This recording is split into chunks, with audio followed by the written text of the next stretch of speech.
जय मसीह की शालोम। मसीह की शालोम।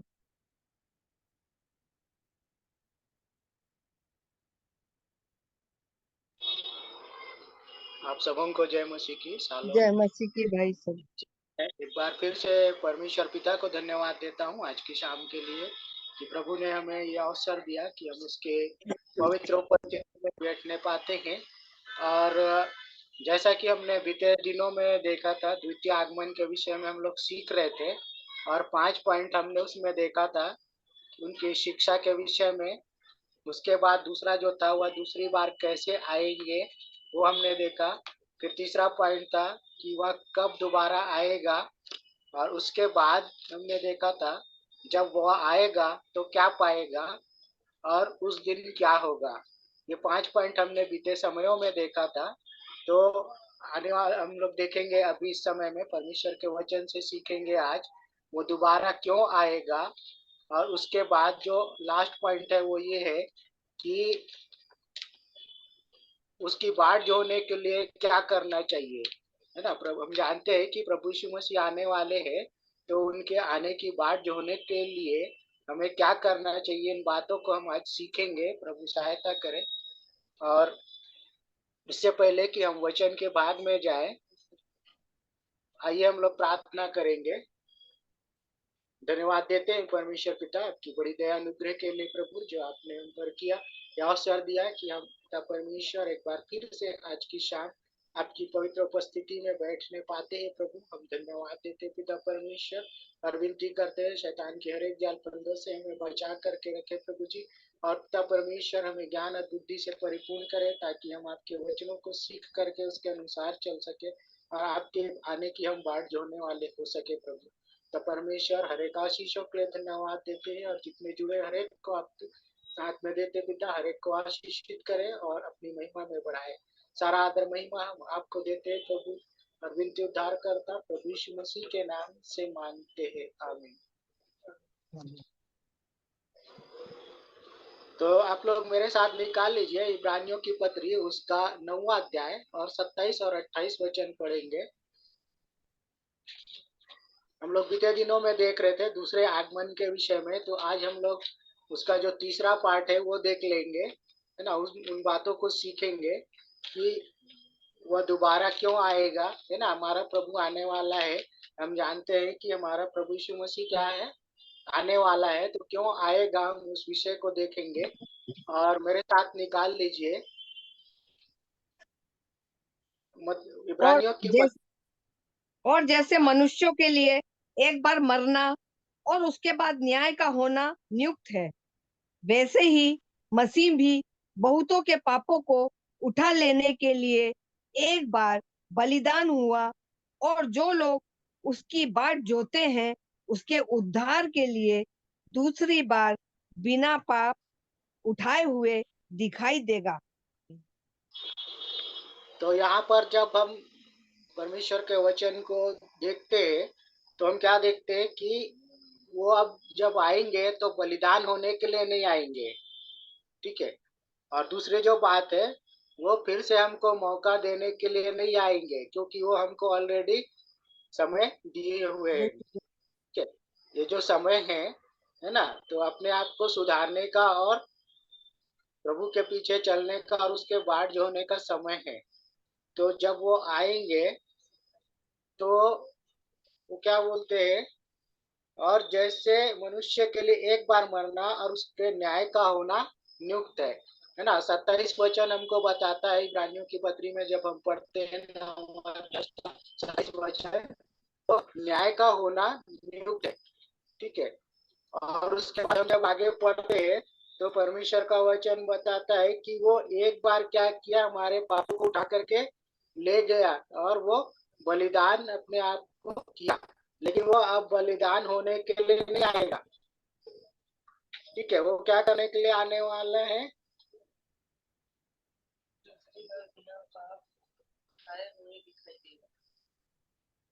क्या करने के लिए आने वाला है, वो न्याय करने के लिए न्याय आने करने वाला है, ऐसा वचन हमें बताता है। और मेरा आप लोगों से निवेदन है कि आप लोग अपना वीडियो ऑन कर लेंगे तो ज्यादा अच्छा रहेगा, ठीक है। तो आगे हम लोग बढ़ेंगे।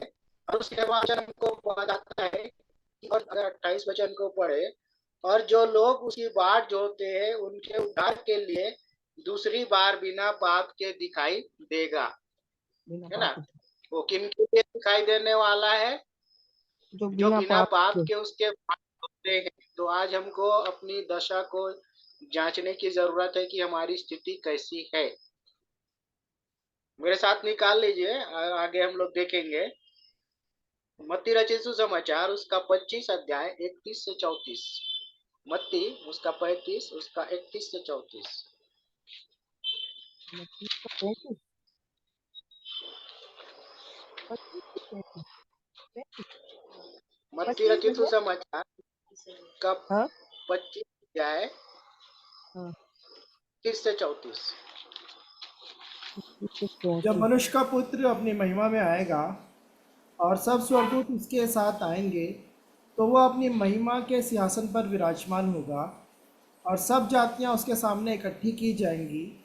और जैसा चरवाहा भेड़ों को बकरियों से अलग कर देता है, वैसा ही वह उन्हें एक दूसरे से अलग करेगा। और वह भेड़ों को अपनी दाहिनी ओर और बकरियों को बाईं ओर खड़ी करेगा। तब राजा अपनी दाहिनी ओर वालों से कहेगा, हे मेरे पिता के धन्य लोगों, आओ उस राज्य के अधिकारी हो जाओ जो जगत के आदि से तुम्हारे लिए तैयार किया हुआ है। अब जब प्रभु यीशु मसीह यहाँ पर आएंगे, तो वो फिर से शिक्षा देने के लिए नहीं आएंगे, सिखाने या हमको समझाने के लिए नहीं आने वाले हैं। है ना? वचन हमको इस बात को बताता है कि वो क्या कर कैसे आने वाले हैं। वो अपनी महिमा में आने वाले हैं।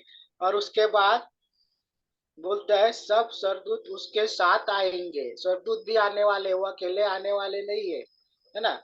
और उसके बाद वचन बताता है कि वो अपने महिमा के सिंहासन पर विराजमान होंगे।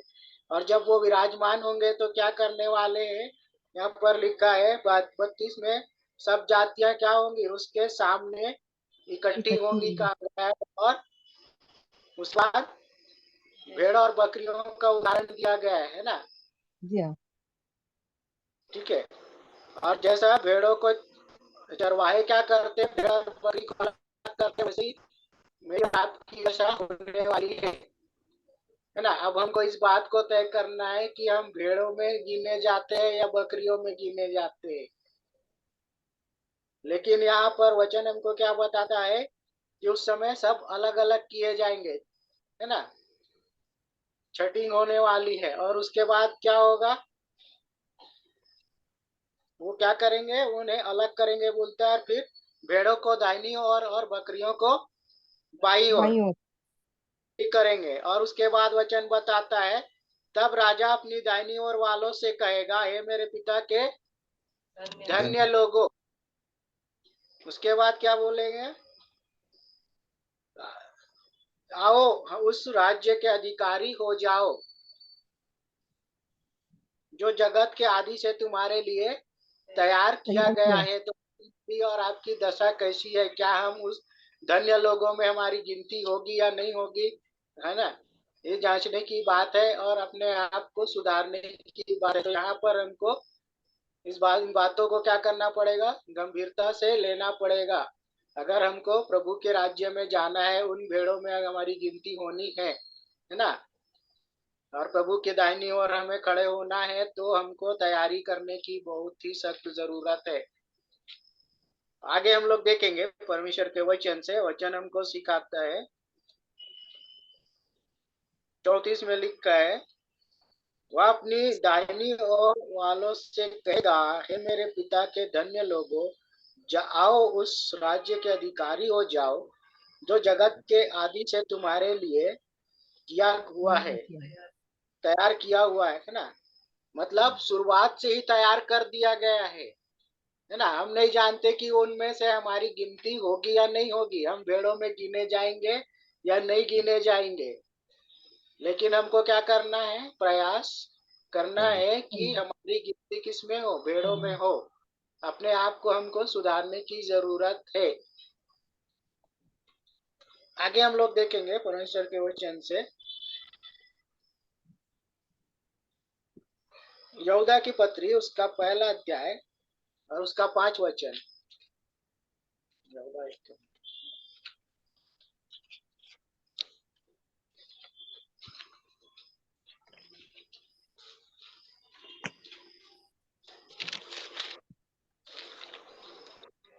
यद्यपि तुम सब बात एक बार जान चुके हो पर यद्यपि तुम सब बात एक बार जान चुके हो, तो अभी मैं तुम्हें इस बात की स्मृति दिलाना चाहता हूँ कि प्रभु ने एक कुल को मिस्र देश से छुड़ाने के बाद विश्वास न लाने वाले को नाश कर दिया। यहूदा पर वचन बताता है, यहूदा 1:5। 1 का 5, ठीक। 1:5 पढ़िए। ठीक है, तो यहाँ पर वचन हमको क्या बता रहा है कि सबका न्याय करने के लिए, और उसके बाद क्या बोलता है, एक बार जान चुके हो, है ना। एक बार हम जान चुके हैं, मतलब कैसे जाने, जब हमने परमेश्वर के वचन को पढ़ा। और कैसे जाने, चर्च में जाने के द्वारा, परमेश्वर के सेवकों के द्वारा हमको बताई गई उन वचनों के द्वारा हमने जाना, सीखा, और अब तक हम क्या कर रहे हैं, सीखते आ रहे हैं, है ना। मेरे ख्याल से हम लगभग ये जूम मीटिंग जो है वो कोरोना के शायद पहले से शुरू हुआ, लेकिन हम लोग जब कोरोना का जब समय था तब से हम जुड़े, तब से हम सीखते आ रहे हैं और बहुत सारी बातों को हमने सीखा। तो हमें इस बात को ध्यान में रखना चाहिए कि जो कुछ हमने सीखा और सीखते आ रहे, सुनते आ रहे, तो हम उसके अनुसार कितना चल रहे हैं, है ना। कितना हम चल रहे हैं, कितना हम प्रयास कर रहे हैं, हमारी स्थिति क्या है, ये जांचने की जरूरत है आज हमको। क्योंकि हमको क्या करना पड़ेगा, प्रभु के सामने खड़ा होना पड़ेगा। तो खड़े होने की तैयारी हमारी है या नहीं है, कैसी है दशा, कैसी है दशा, इन बातों को हम खुद सोचे। सब अपनी अपनी परिस्थितियों को जानते हैं, जानती है ना।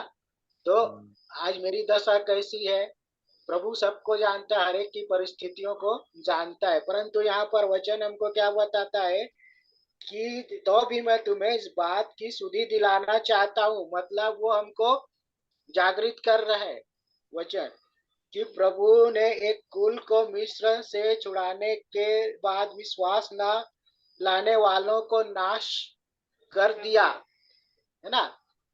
क्या हुआ जब छुड़ाया, हमको पता है वो हिस्ट्री क्या हुआ। शुरू में वो बहुत जोश में थे, हम सब कुछ करने के लिए तैयार है, लेकिन उनका क्या हुआ, जोश ठंडा हो गया। अगर आपने देखा होगा तो जब जैसे ही वो क्या हुआ, मिस्र देश से निकले, और जब सामने क्या था, लाल सागर था और पीछे फिरौन की सेना, वहां पर से ही शुरुआत हो गई थी उनकी, है ना। और जैसे जैसे आगे अगर आप पढ़ते जाए, हिस्ट्री को पढ़ते जाए, तो पिता ने अच्छा काम किया तो पुत्र ने गलत किया, पुत्र ने गलत किया तो पिता ने सही किया, है ना।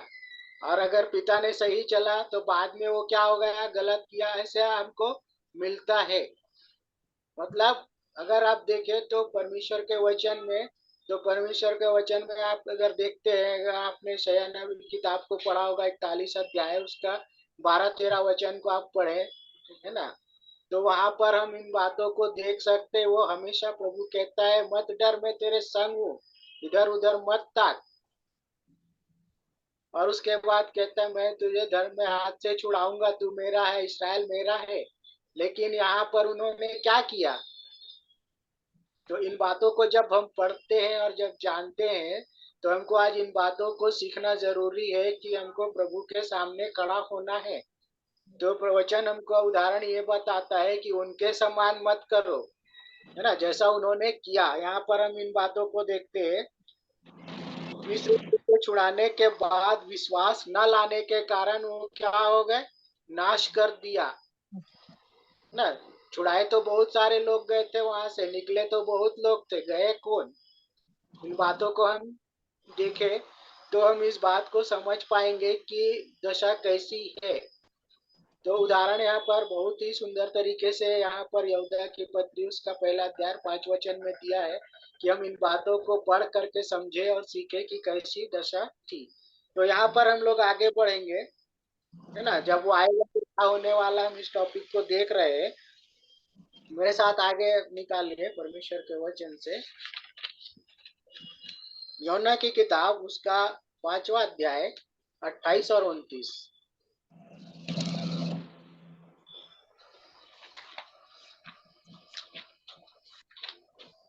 यौना उसका 5 का 28 और 29। इससे अचंभा मत करो क्योंकि वह समय आता है कि जितने कब्रों में हैं उसका शब्द सुनकर निकलेंगे। जिन्होंने भलाई की है वे जीवन के पुनरुत्थान के लिए जी उठेंगे, और जिन्होंने बुराई की है वे दंड के पुनरुत्थान के लिए जी उठेंगे। यहाँ पर अगर हम देखें इन वचनों को तो लिखा है अचंभा मत करो, है ना। क्यों मत करो बोल रहे हैं वचन हमको? क्योंकि पहले से बता दिया गया है कि ये बातें होने वाली है। अब ये सोचने वाली बात है कि जो व्यक्ति मर गए हैं, मरने के बाद अभी क्या बचा? शरीर तो मिट्टी में खत्म हो गया, है ना।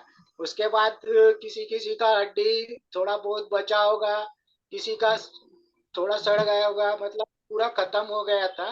तो ये सोचने वाली बात है कि वचन हमको बताता है कि जब वो आएंगे प्रभु यीशु मसीह, तो वो भी जी उठेंगे और वो भी उनके शब्दों को सुनेंगे, है ना। अगर हम इन बातों को देखते हैं तो वचन हमको क्या बताता है? अचंभा मत करो बोलता है, ये होने वाली है, मतलब पहले से ही बता दिया गया है। अगर आप देखें, अचानक से कोई व्यक्ति अगर जीवित आपके सामने खड़ा है, अगर वो मर गया है ना, जीवित हो गया है, या हम लोग बहुत सारे उदाहरणों को देखते हैं, है ना। कई लोग गवाहियों को देते हैं कि मैं मृत्यु की मतलब मेरी मौत हो चुकी थी, मैंने दर्शन पाया, है ना। ऐसे गवाही को हम जब सुनते हैं और बहुत सारी बातों को वो प्रकट भी करते हैं, तो आप सोच सकते हैं कि जो लोग जो विश्वास नहीं करते हैं या जो विश्वास करते हैं, अगर वो अचानक से मरा हुआ व्यक्ति जीवित हो जाए तो आश्चर्य की बात तो होने वाली ही है ना। क्योंकि यहाँ जी हाँ। पर पहले से आपको वचन बताता है कि ये होने वाला है।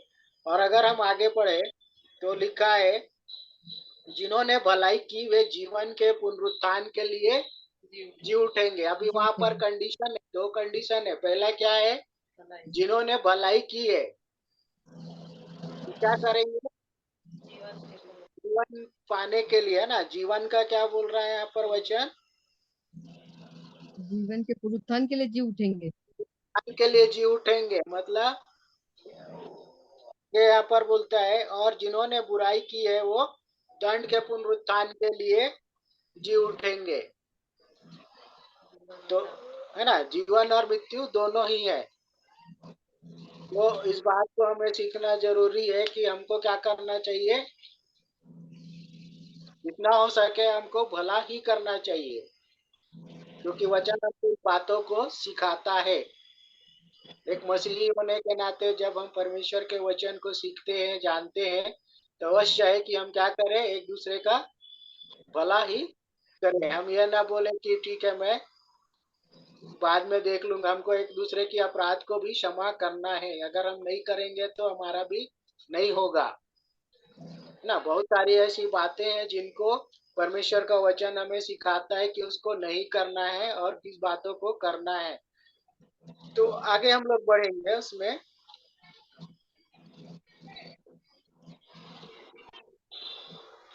दूसरा कुरिन्थियों की पत्री, उसका 6वां अध्याय, सॉरी 5वां अध्याय का 10 वचन। दूसरा कुरिन्थियों की पत्री, उसका 5वां अध्याय 10 वचन। क्योंकि अवश्य है कि हम सबका हाल मसीह के न्याय आसन के सामने खुल जाए, कि हर एक व्यक्ति अपने अपने भले बुरे कामों का बदला जो उसने देह के द्वारा किए हो पाए।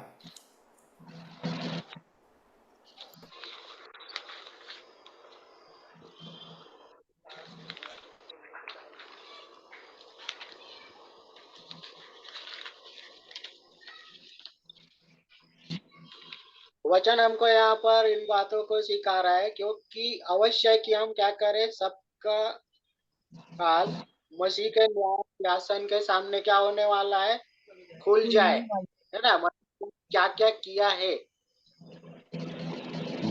तो बात क्या बोलते हैं कि हर एक व्यक्ति अपने अपने भले और बुरे कामों का बदला जो उसने देह के द्वारा किया हो पाए। तो यहाँ पर ये बात जो है बहुत ही गंभीर बात है कि हम लोग क्या करते हैं, गलत काम करते हैं, है ना। कई सारी गलतियां हमारे जीवन में क्या होती है, हो जाती है, या हम कर बैठते हैं। तो आज प्रभु का वचन हमको इन बातों को सिखा रहा है कि हमें क्या करना है, अपने आप को सुधारना जरूरी है। क्यों जरूरी है? क्योंकि न्याय होने वाला, हमको न्याय सिंहासन के सामने खड़ा होना है। ठीक है, और आगे हम लोग देखेंगे दूसरा थिस्सलुनीकि की पत्री, उसका पहला अध्याय,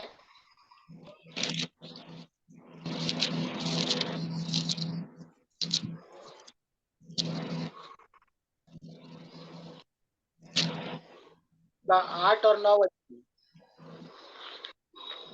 और जो परमेश्वर को नहीं पहचानते और हमारे प्रभु यीशु के सुसमाचार को नहीं मानते, उनसे पलटा लेगा।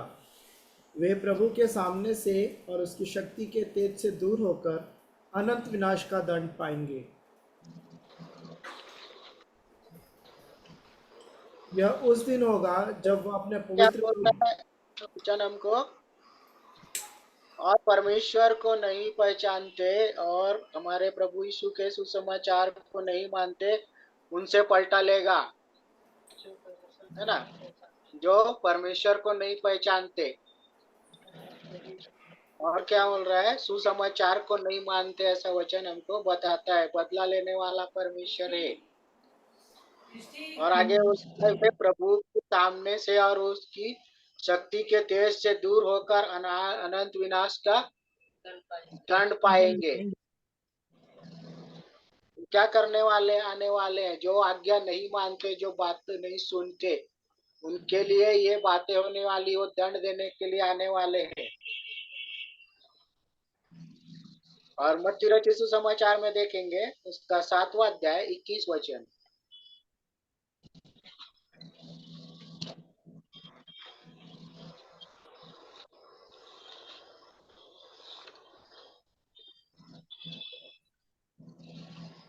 हे जो प्रभु कहता है, उस उनमें से हर एक स्वर्ग के राज्य में प्रवेश न करेगा, परंतु वही जो उसके पिता की इच्छा पर चलता है।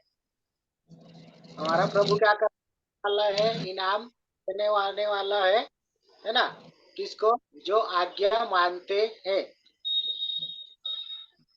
जैसा हमने इसराइलियों के विषय में पढ़ा यहूदा की पत्री में, है ना, बहुत ही सुंदर उदाहरण वहां पर दिया हुआ है। तो उसी तरह से अगर हम आज्ञा नहीं मानेंगे, परमेश्वर की इच्छा के अनुसार नहीं चलेंगे, है ना, तो प्रभु यीशु मसीह क्या करने वाले हैं? हमको दंड देने वाले हैं।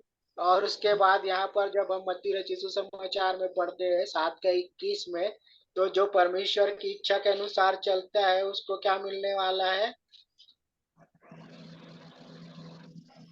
वो स्वर्गीय जीवन, वो प्रभु के साथ रहने पाएगा, है ना।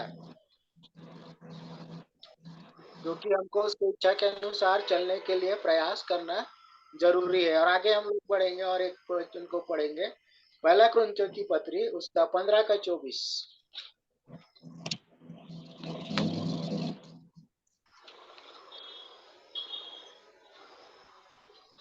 इसके बाद अंत होगा, उस समय वह सारी प्रधानता और सारा अधिकार और सामर्थ का अंत करके राज्य को परमेश्वर पिता के हाथ में सौंप देगा। तो यहाँ पर जब प्रभु यीशु मसीह का काम पूरा हो जाएगा, जब वो आएंगे और अपने काम को पूरा कर लेंगे, तो क्या करने के लिए बोल रहे हैं? वो सब कुछ पिता के हाथ में वापस वो सौंप देने वाले हैं।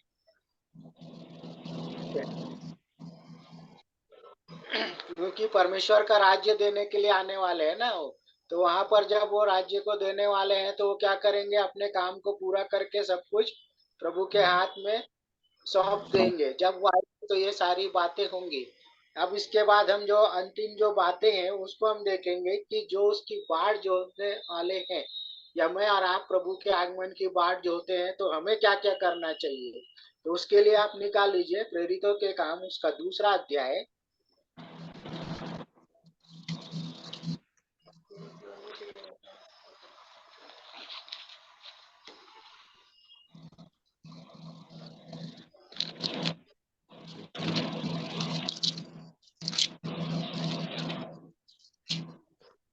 और जब हम इस दूसरे अध्याय को जब पढ़ते हैं शुरुआत से, तो पेंतिकुस्त का दिन आया लिखा है वचन में, पवित्र आत्मा का उतरने का जो है वो हेडिंग वहां पर दिया हुआ है। तो यहाँ पर हम देखते हैं कि एक जगह पे इकट्ठे थे, है ना, लोग इकट्ठे थे। क्यों इकट्ठे थे वो? ऊपर पीछे नहीं मांग सकते थोड़ा।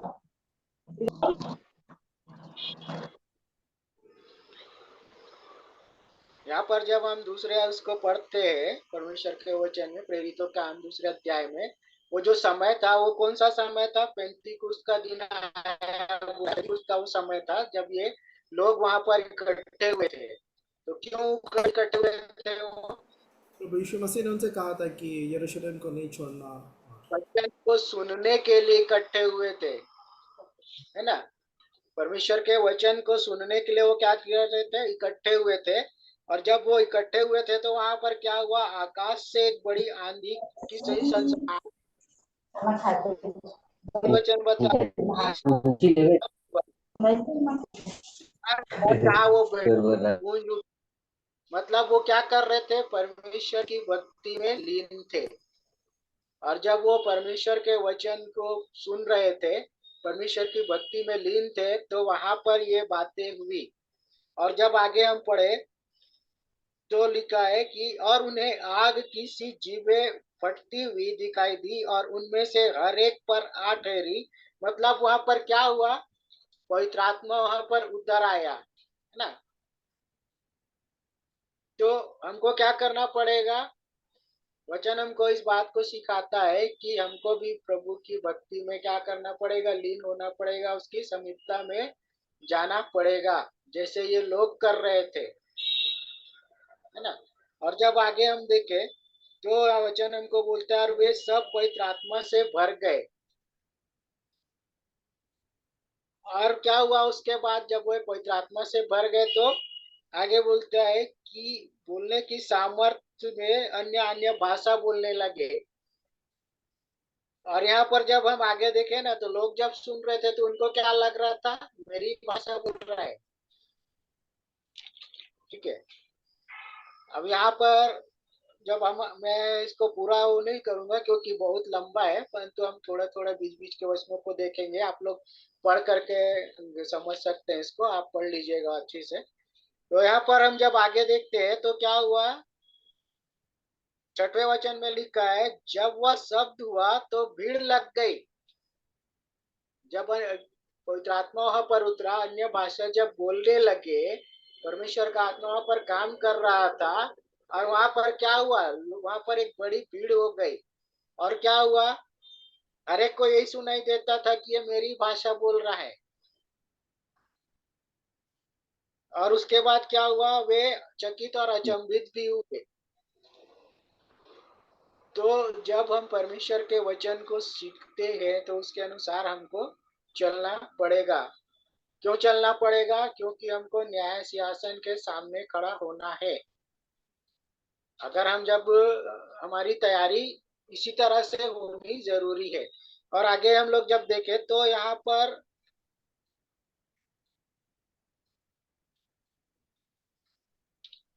ये अलग अलग तरह के लोग भी थे ना। यहाँ पर वचन बोलता है, तो फिर क्यों हम में से हर एक अपनी अपनी जन्मभूमि की भाषा सुनता है। मतलब वहां पर कई तरह के लोग थे। और वो 9वें वचन में आप देखें तो लिखा है, पहला जो है वर्ड है वो पार्थी। उसके बाद लिखा है मेदी, एलामी लोग और मिसुपोटामिया और यहूदिया और कपुदिया, दुकिया और पुंतुस और आसिया। मतलब जिन जिन जगह के लोग थे ना वहां पर उस मीटिंग के जगह पर आए, उनके उन भाषाओं को जिन्होंने सुना, है ना, वहां पर अलग अलग जगह के लोग थे। उनको क्या लगता था? मेरी भाषा बोल रहा है। तो यहाँ पर हमको आगे वचन बताता है, परंतु अपनी अपनी भाषा में उनसे परमेश्वर के बड़े बड़े कामों की चर्चा करते सुने। अगर आप परमेश्वर के वचन को पढ़े ना प्रियो, तो यहाँ पर आप देखें कि परमेश्वर ने कितने सारे ऐसे काम किए हैं जिसके बारे में हम सोच भी नहीं सकते ना। कितने सारे अद्भुत काम हैं। अगर आप शुरुआत से देखें, आदम से लेकर के देखें, आदम ने जब गलतियां करी तो परमेश्वर ने उसको नाश नहीं किया, एक मौका दिया। दिया कि नहीं दिया? मौका दिया ना उनको भी। आदम ने जब गलती करी, आदम और हवा ने, तो उनको भी एक मौका दिया।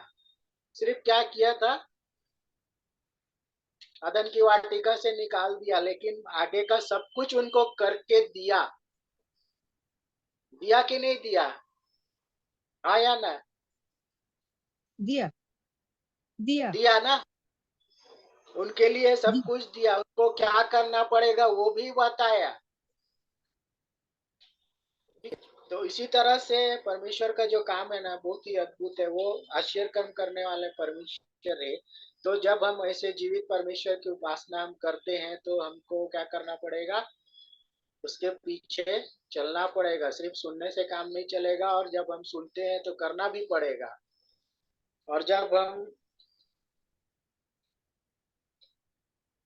आगे हम लोग जब देखें, तो यहाँ पर लिखा है, और वे सब चकित हुए और घबरा कर एक दूसरे से कहने लगे, या क्या हुआ चाहता है? परंतु औरों ने ठट्ठा करके कहा, वे तो नई मदिरा के नशे में है।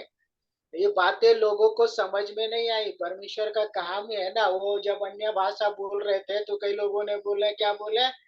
ये तो मदिरा पी नहीं के नशे में है। नहीं, और जब हम देखें, तो यहाँ पर पतरस का जो भाषण है, पतरस जब संदेश दे रहा था, तो उन्होंने भी बहुत सारी बातों को बताया। और यहाँ पर जब हम 17 वचन को देखते हैं, तो लिखा है, परमेश्वर कहता है कि अंत के दिनों में ऐसा होगा कि मैं अपना आत्मा सब मनुष्यों पर उंडेलूंगा, और तुम्हारे बेटे और तुम्हारी बेटियां भविष्यवाणी करेगी, और तुम्हारे जवान दर्शन देखेंगे, और तुम्हारे पुरनिये स्वप्न देखेंगे। मतलब उस समय में क्या क्या होने वाला है, उन बातों को क्या हो गया, वचन ने पहले से बता दिया है ना। तो इसलिए हमको क्या करना पड़ेगा? वचन को सुनना पड़ेगा, सीखना पड़ेगा, और उसके अनुसार चलना पड़ेगा। मैं बीच बीच से आपको बता रहा हूँ, क्योंकि ये बहुत लंबा है। पूरा हम अगर देखें तो टाइम भी ज्यादा होगा। इसलिए हमको क्या करना पड़ेगा? हम फिर से एक बार, आप जब घर में हैं तो आप पढ़ सकते हैं इसको, और पढ़ के आप अच्छी तरह से समझ जाएंगे कि परमेश्वर ने कैसे काम किया, प्रभु यीशु मसीह ने। और हम परमेश्वर के वचन में आगे जब बढ़े, तो और क्या करने के लिए वचन हमको बताता है। फिलिपियों की पत्री, उसका 2 अध्याय,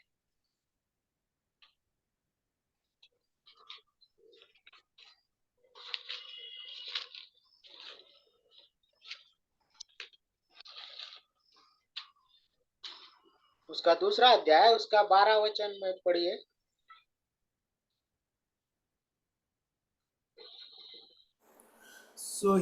सो हे मेरे प्यारो, जिस प्रकार तुम सदा से आज्ञा मानते आए हो, वैसे ही अब भी न केवल मेरे साथ रहते हुए, पर विशेष करके अब मेरे दूर रहने पर भी डरते और कांपते हुए अपने अपने उद्धार का कार्य पूरा करते जाओ। तो यहाँ पर क्या करने के लिए बोल रहा है? हमको डरते और कांपते हुए। अगर हमको क्या करना है, अपना उद्धार चाहिए, तो हमको डरते और कांपते हुए क्या करना पड़ेगा? अपने कार्य को पूरा करना पड़ेगा। ऐसा हमको वचन सिखाता है ना। प्रभु के पीछे चलना है, उसके अनुयायी हमको बनना है। तो हमको डरते और कांपते हुए, भय के साथ चलने के लिए बोल रहा है, अगर हमको अपना उद्धार चाहिए तो। है ना। कितने चाहते हैं कि आपका उद्धार हो? सभी मोस्टली चाहते सभी। भैया, सभी सभी चाहते हैं, चाहते हैं। तो क्या करना पड़ेगा हमारे उद्धार के लिए? डरते और कांपते हुए। उद्धार के लिए डरते और कांपते हुए, क्योंकि हम किसके उस न्यायी हैं? जीवते परमेश्वर के न्याय, है ना। और वचन हमको बताता है कि परमेश्वर के, जीवते परमेश्वर के हाथ में पड़ना भयंकर बात है। इसलिए बड़ी सावधानी से चलना पड़ेगा।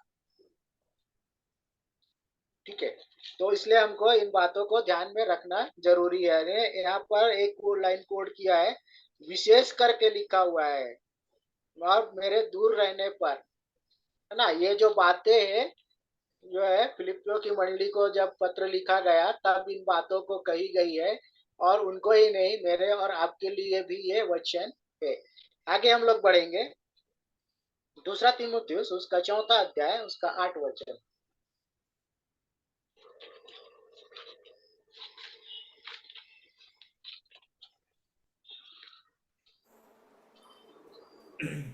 भविष्य में मेरे लिए धर्म का वह मुकुट रखा हुआ है, जिसे प्रभु जो धर्मी और न्यायी है मुझे उस दिन देगा, और मुझे ही नहीं वरन उन सबको भी जो उसके प्रकट होने को प्रिय जानते हैं।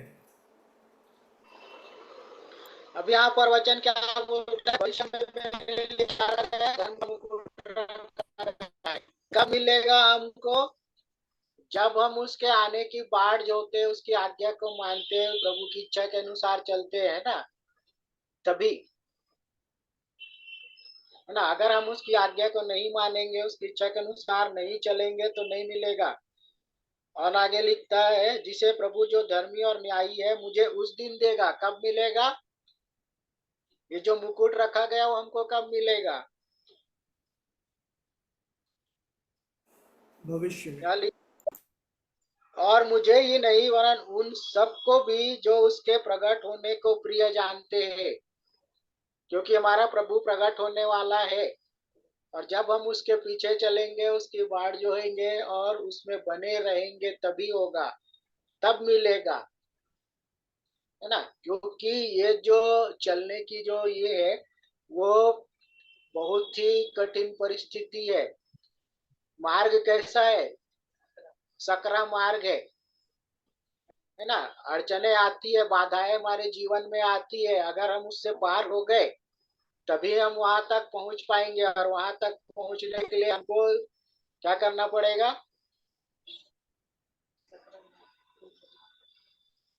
उन परिस्थितियों का सामना करना पड़ेगा, चाहे दुख आए, चाहे मुसीबत आए, क्योंकि वचन हमें इस बातों को पहले से बता दिया गया। एक मसीही जीवन आसान जीवन नहीं है ना। तो हम इन बातों को ध्यान में रखें, और जब हम इस मुकुट को पाने की आशा रखते हैं तो हमको क्या करना पड़ेगा? उसके प्रकट होने को भी प्रिय जानना पड़ेगा। और आगे हम लोग देखेंगे,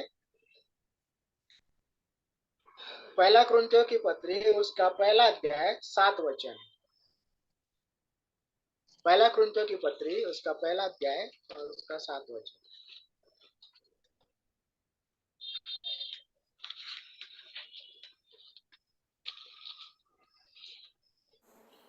यहाँ तक कि किसी वरदान में तुम्हें घटी नहीं, और तुम हमारे प्रभु यीशु मसीह के प्रकट होने की बाट जोहते रहते हो। इसको 6 से अगर पढ़े तो लिखा है कि मसीह की गवाही तुम में पक्की निकली, है ना। तो हमारी जो गवाही है वो कैसे होनी चाहिए? पक्की निकलनी चाहिए। डावाडोल स्थिति नहीं होना चाहिए, उसमें हमें बने रहना, और स्थिर रहेंगे तभी।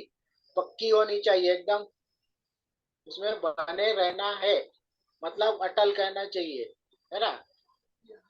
और जब हम आगे पढ़ते तो लिखा है, यहाँ तक कि किसी वरदान में तुम्हें घटी नहीं, है ना। और उसके बाद बोलता है, और तुम हमारे प्रभु यीशु मसीह के प्रकट होने की बाट जोते रहते हो, है ना। हम जानते हैं कि हमारा प्रभु क्या करने वाला है? आने वाला है। अगर आप प्रकाशित वाक्य में पढ़े तो लिखा है, देख मैं शीघ्र आने शीघ्र वाला हूँ। लेकिन आने से पहले प्रभु ने हमें वो अवसर प्रदान किया है कि मैं और आप क्या करें? तैयार हो जाए, है ना। मैं और आप क्या हो जाए? तैयार हो तैयार। जाए। तो हमको क्या करना पड़ेगा? तैयारी करना पड़ेगा। आगे बढ़ेंगे। दूसरा, सॉरी, पहला थिस्सलुनीकियों उसका 1:10।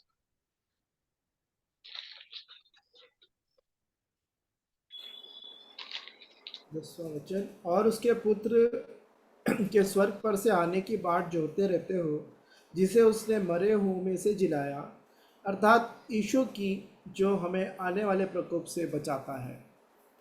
तो हम किसकी बाट जोड़ रहे हैं? यीशु की। प्रभु यीशु मसीह की हम बाट जोड़ रहे हैं, है ना। कौन आने वाला है? मेरा और आपका प्रभु यीशु मसीह आने वाला है, जिसकी मैं और आप क्या कर रहे हैं? बाट जोड़ रहे बाट हैं, है ना। उसकी रास्ता हम देख रहे हैं। तो आगे वचन बोलता है,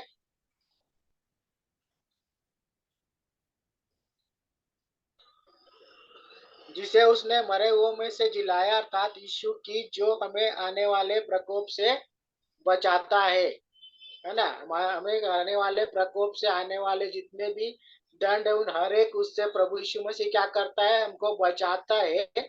और मेरे और आपके लिए अभी वो क्या कर रहा है? विनती।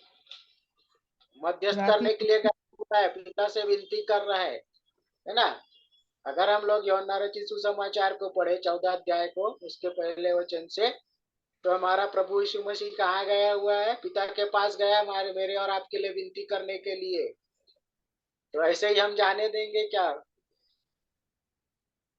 कहने का मतलब यह है कि मेरा और आपका प्रभु हमारे लिए विनती कर रहा है ना, कि मैं और आप उनके साथ रहे। तो हम ऐसे ही व्यर्थ जाने देंगे उसको? नहीं, हमको क्या करना पड़ेगा? जो प्रभु सही हमारे लिए विनती कर रहा है, तो हमें भी अवश्य है कि हमको अपने को क्या करना पड़ेगा? उस लायक बनाना बनना पड़ेगा, पड़ेगा। है ना। तभी तो कुछ उसका फायदा होगा। नहीं तो क्या होगा? देखो, आप क्या बोलेंगे? पिता क्या बोलेगा उनसे? तुम इनके लिए विनती करो, क्या होगा उस समय? सोच लीजिए, है ना। तो हमको क्या करना पड़ेगा? जिस प्रभु ने हमारे लिए पिता से विनती करने के लिए गया है, उसको हमको, उसकी आदर हमको करनी है, हमको उसके लिए तैयारी करनी है। आगे बढ़ेंगे हम लोग, देखेंगे फिर दूसरा पत्रस, उसका 3 अध्याय और 12 वचन।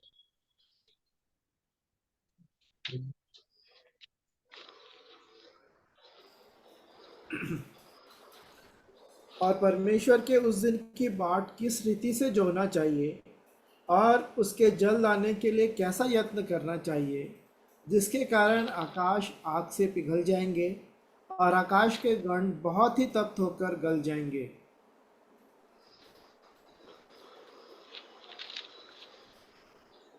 क्या बोलता है वचन यहाँ पर? और परमेश्वर के उस दिन की बाट किस रीति से जोड़ना चाहिए, है ना। हमको कैसे उसकी बाट जोड़ना चाहिए, इस बात को वचन हमको बता रहा है कि, और उसके जल्द आने के लिए कैसे यत्न करना चाहिए, है ना। कि कैसे हमको यत्न करना चाहिए, प्रयास करना चाहिए। इन बातों को, ये वचन जो है यहाँ पर दूसरा पत्रस, उसका जो 3 अध्याय है, उसका जो 12 वचन है, वो इन बातों को हमें आज सिखा रहा है। और आगे हम देखें तो लिखा है, जिसके कारण आकाश आग से पिघल जाएंगे और आकाश के गण बहुत ही तप्त होकर गल जाएंगे, है ना। वो गल करके क्या हो जाएगा? गिर जाएगा। गिर जाएंगे। ये कब होगी ये बातें? जब हमारा प्रभु आएगा तब। तो यहाँ पर हम इन बातों को देखते हैं, इसलिए हमको क्या करना पड़ेगा? परमेश्वर की ओर ताकना पड़ेगा, उसकी बाट जोड़ना पड़ेगा। आगे बढ़ेंगे, याकूब की पत्री, उसका 5 का 7।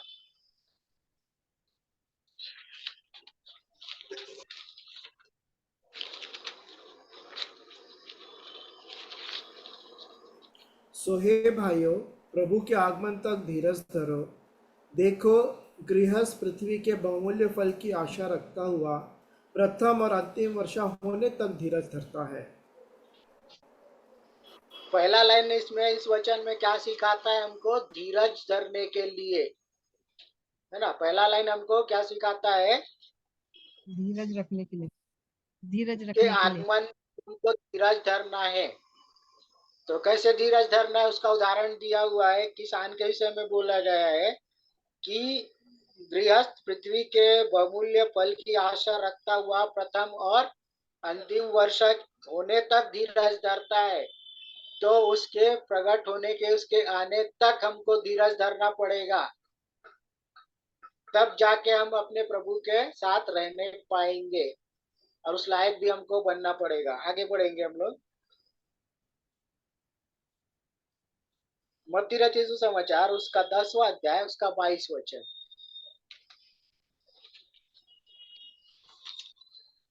मत्ती उसका 10 का 22।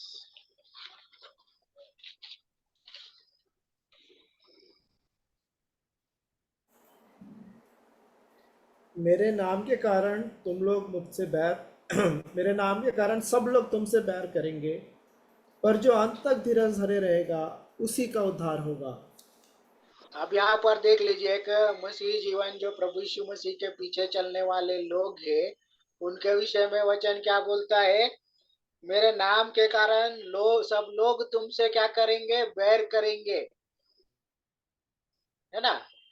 कैसी दशा होने वाली है सोच लीजिए। अगर लोग हमसे बैर करे, हमसे बातें ना करे, तो कैसी दशा होगी? हम अलग अकेले पड़ जाएंगे। लेकिन इन परिस्थितियों में भी क्या करना पड़ेगा बोल रहे हैं वचन? जो अंत तक धीरज धरे रहेगा उसी का उद्धार होगा। उन परिस्थितियों में भी, है ना? वैसे तो हमारे क्या है, हमसे बैर करने वाले बहुत लोग हैं जिनको हम जानते भी नहीं है, परंतु यहाँ पर ये परिस्थितियां और भी गंभीर हो जाएंगी, बढ़ने वाली है। क्यों होने वाली है? क्योंकि मेरे नाम के कारण, है ना, प्रभु यीशु मसीह के नाम के कारण वो क्या बोलेंगे? देखो, मसीह के लोग हैं और बैर करेंगे। और जब हम पढ़ेंगे तो यहाँ पर क्या बोलता है? जो अंत तक धीरज धरे रहेगा उसी का उद्धार होगा। और जब यहाँ पर वैसी परिस्थिति आएगी ना प्रियो, जब सताए जाएंगे, तो वचन 23 हमको क्या बताता है पता है? यहाँ पर लिखा है, जब वे तुम्हें एक नगर में सताए तो दूसरे नगर में भाग जाना। क्या करने के लिए बोल रहा है वचन हमको? जब हम पर सतावा आए तो एक जगह से दूसरे जगह भाग जाना, रुकना नहीं। और फिर क्या होता है? मैं तुमसे सच कहता हूँ, तुम इसराइल के सब नगरों में न फिर चुकोगे कि मनुष्य का पुत्र आ जाएगा, है ना?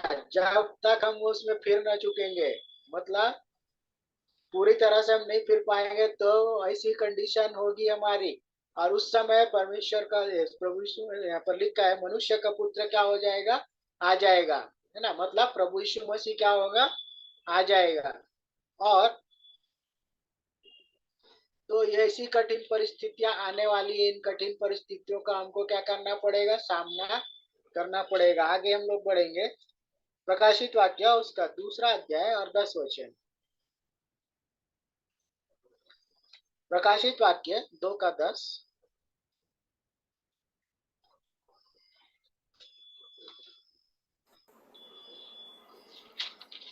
जो दुख तुझको झेलने होंगे उनसे मत डर, क्योंकि देखो शैतान तुम में से कितनों को जेल खाने में डालने पर है, ताकि तुम परखे जाओ। और तुम्हें 10 दिन तक क्लेश उठाना होगा।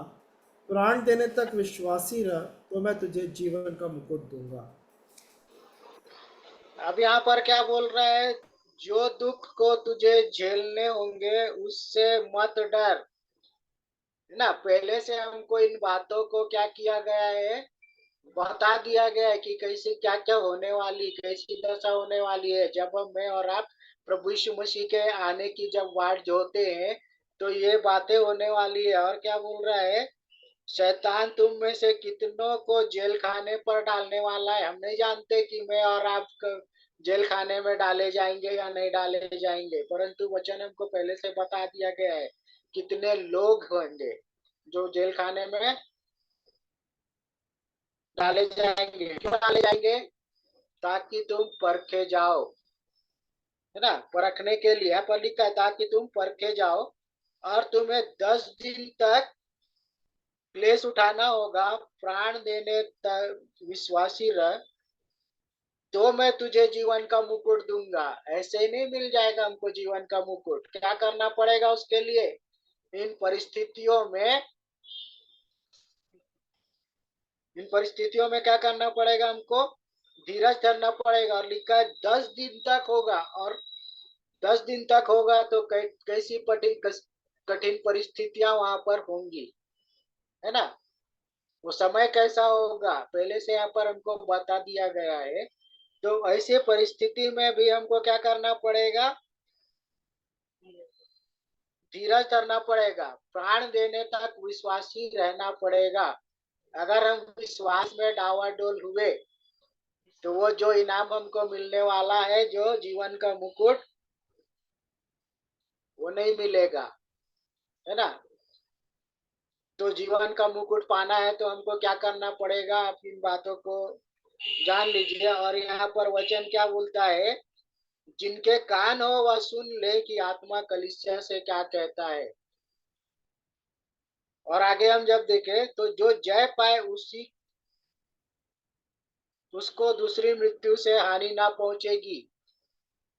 तो हमको इन बातों पर क्या करना पड़ेगा, जय पाना पड़ेगा। परिस्थिति बहुत ही कठिन है आज हमारे जीवन में, ये कई सारी ऐसी कठिन परिस्थितियां आती है, परंतु है ना, जो ये बातें लिखी हुई है उन परिस्थितियों तक अभी तक हम पहुंचे नहीं है।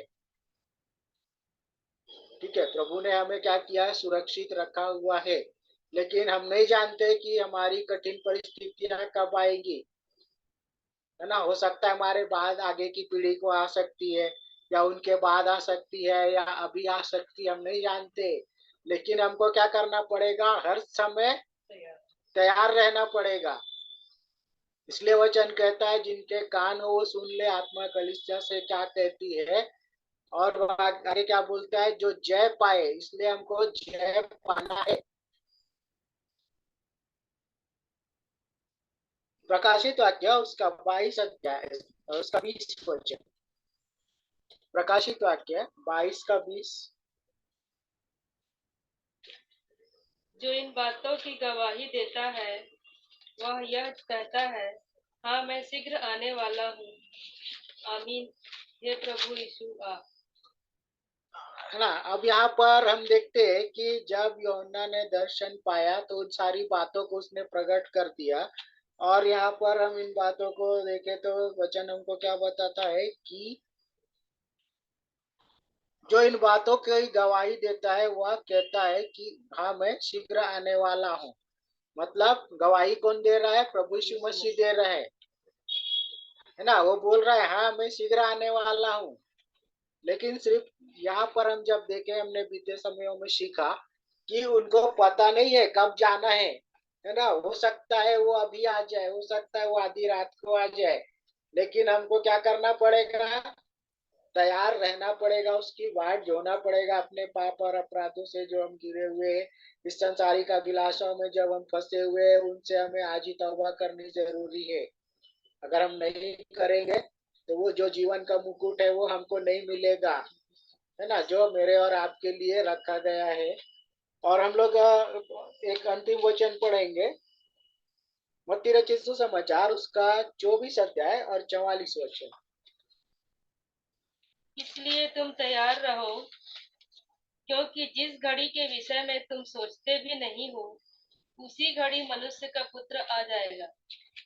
है ना। तो इसलिए क्या करना पड़ेगा, हमको तैयार रहना पड़ेगा। जिस घड़ी को हम सोचते भी नहीं है उस घड़ी में क्या होगा, मनुष्य का पुत्र आ जाएगा। आ जाएगा। कब आएगा हम नहीं जानते, लेकिन हमको वचन बार बार क्या कर रहा है, चेतावनी दे रहा है ना। बार बार वचन हमको इस बात को सिखा रहा है कि हमको क्या करना पड़ेगा, तैयार रहना पड़ेगा। और क्या क्या होने वाली इन बातों को हमने सीखा है। सो मैं एक बार फिर से परमेश्वर पिता को धन्यवाद देता हूँ आज के इन वचनों के लिए। और ये हमने जो दूसरा आगमन था उसके जो तीसरा बात था वो हमने आज सीखा है। प्रभु सहायता करे कि हम प्रभु के आने की बाट जोते रहे, और अपने जीवन के साथ चाहे परिस्थितियां कैसी भी हो, हम हर एक परिस्थितियों में तैयार रहने वाले हो सके, और उन परिस्थितियों में हम जय पाने वाले हो सके। यही मेरे प्रभु से विनती है कि प्रभु हर एक परिस्थितियों में हमें संभाले जैसे उन्होंने अभी तक संभाला। और हम उन इसराइलियों की तरह हमारा जीवन ना हो जो विश्वास में क्या हुए, उनपे कमी आई जिसके कारण से वो नाश भी हुए। परंतु प्रभु सहायता करे कि हमारे विश्वास में किसी प्रकार की कोई कमी ना होने पाए। सो मैं एक बार फिर से परमेश्वर पिता को धन्यवाद देता हूँ आज के इन वचनों के लिए, जिससे प्रभु ने हमें सीखने का अवसर दिया, और कि हम उनके वचनों के अनुसार चले और उसमें बने रहें और उसके आने की हम तैयारी करते रहें। धन्यवाद। आप सब